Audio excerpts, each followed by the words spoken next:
이스라엘 민족은 혈연을 누구보다 중요하게 여기는 민족입니다. 또한 하나님께서 자신들을 거룩한 백성으로 택했다는 자부심 또한 강합니다. 그래서 이방인을 차별하고 이방 민족과의 결혼은 금기에 가까웠습니다. 이런 선민 사상은 구약 39권 전체에 흐르고 있습니다. 그런데 놀랍게도 구약 성경 중 한 책의 제목이 이방 여인의 이름이지요. 누구입니까? 오늘부터 살펴볼 룻이라는 모압 여자입니다. 이 사실 하나만으로 룻기는 우리에게 엄청난 메시지를 던집니다. 룻기의 첫 문장은 이렇게 시작합니다. 사사들이 치리하던 때에 그 땅에 흉년이 드니라. 사사시대는 이스라엘 역사에서 가장 어두웠던 시절입니다.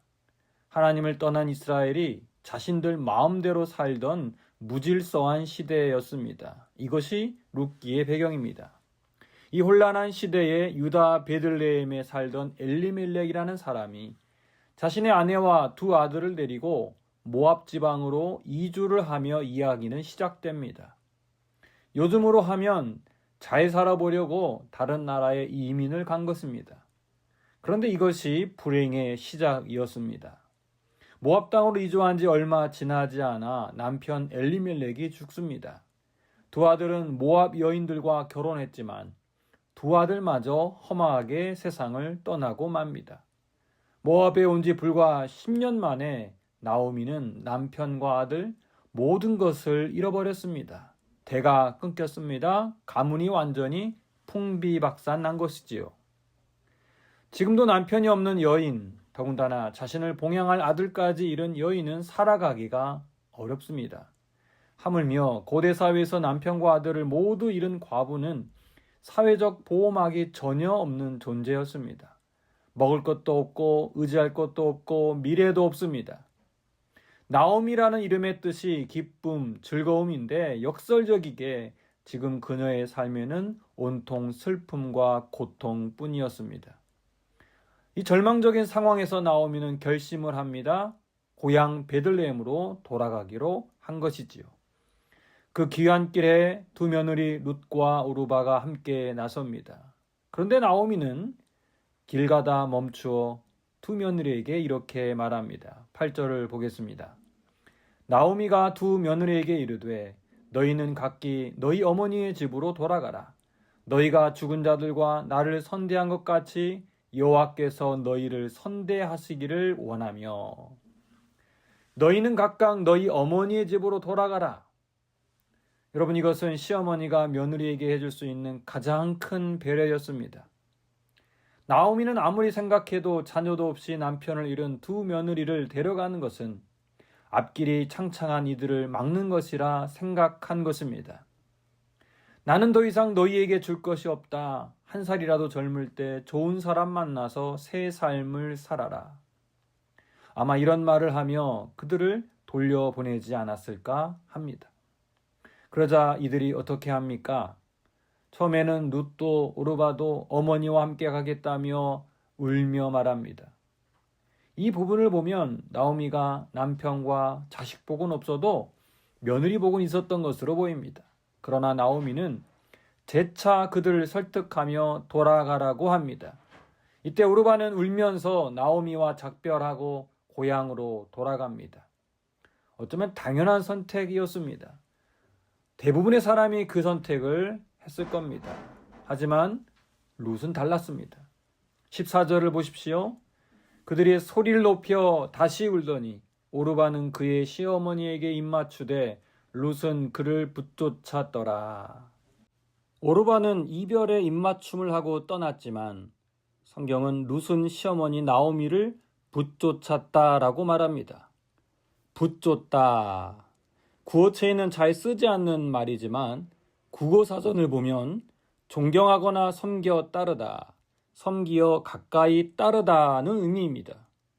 이 단어의 히브리어가 다바크인데요. 원래 의미가 밀착하다, 악교로 붙이다입니다. 쉽게 말하면 강력 접착제로 붙인 것처럼 밀착하여 따라간다는 의미입니다. 여기서 오늘의 핵심 질문이 나옵니다. 룻은 왜 나오미를 붙쫓아 갔을까?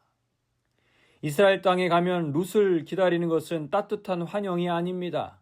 이방 여인이라는 차가운 시선과 멸시뿐이었습니다. 그렇다면 무엇 때문에 룻은 나오미를 따라갔을까요? 바로 헤세드입니다. 우리말 성경에 인애, 자비, 선대로 번역되는 이 단어는 단순한 친절이 아닙니다. 아무런 의미가 없음에도 약한 자를 위해 끝까지 신의를 지키는 사랑입니다. 계약을 넘어선 사랑, 이해관계를 뛰어넘은 한결같은 충성입니다. 룻은 비록 이방 여인이었지만 그의 마음에는 나오미를 향한 헤세드의 사랑이 있었습니다. 아무것도 줄 수 없는 늙은 시어머니, 모든 것을 잃어버린 절망의 여인 곁에 그냥 남기로 한 것이지요. 아무런 보상도 기대하지 않습니다. 오직 그 한 사람을 향한 신의와 사랑으로 그녀를 붙잡은 것입니다. 이방 여인 룻의 헤세드의 사랑이 나중에 어떤 결실로 이어집니까? 그녀의 희생적인 사랑으로 나오미의 잃어버린 기쁨이 회복됩니다. 풍비박산난 한 집안이 다시 세워집니다. 그리고 모압 여인 룻은 다윗의 조상이 되고 혈통적으로 예수님의 조상이 됩니다. 여러분, 어떻게 이것이 가능했습니까? 혈통도 민족도 다르지만 하나님은 룻의 마음 중심을 보셨습니다. 아무도 강요하지 않았는데, 아무런 이득도 없는데 약한 자 곁에서 끝까지 신의를 지키는 헤세드의 삶을 선택한 그 룻의 마음을 하나님이 보셨습니다. 그리고 룻기를 통해 하나님은 이스라엘 백성들과 오늘 그리스도인들에게 이런 날카로운 질문을 던지고 있습니다. 너희가 멸시하는 이방 여인에게도 이런 신의와 사랑이 있는데 하나님을 믿는다는 너희의 모습은 어떠하냐? 하나님은 룻의 순전한 헤세드의 사랑과 한결같은 신의를 통해 한 가정을 살리시고 이스라엘의 역사를 이어가시고 마침내 메시아의 족보를 완성하셨습니다. 우리 주위에는 나오미 같은 분들이 있습니다. 경제적 기반이 완전히 무너진 분, 사랑하는 이를 먼저 보내신 분들, 극한 고통에 마음이 완전히 무너진 분들.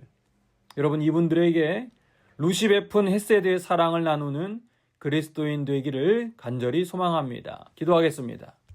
하나님 아버지, 이방 여인 룻처럼 아무런 보상이 없어도 신의를 지키는 헤세드의 삶을 실천하게 하옵소서. 우리 곁에 있는 연약한 이웃을 향해 그 사랑이 흘러가게 하옵소서. 우리의 작은 충성이 하나님의 크신 역사의 통로가 되게 하옵소서. 예수님의 이름으로 기도합니다. 아멘.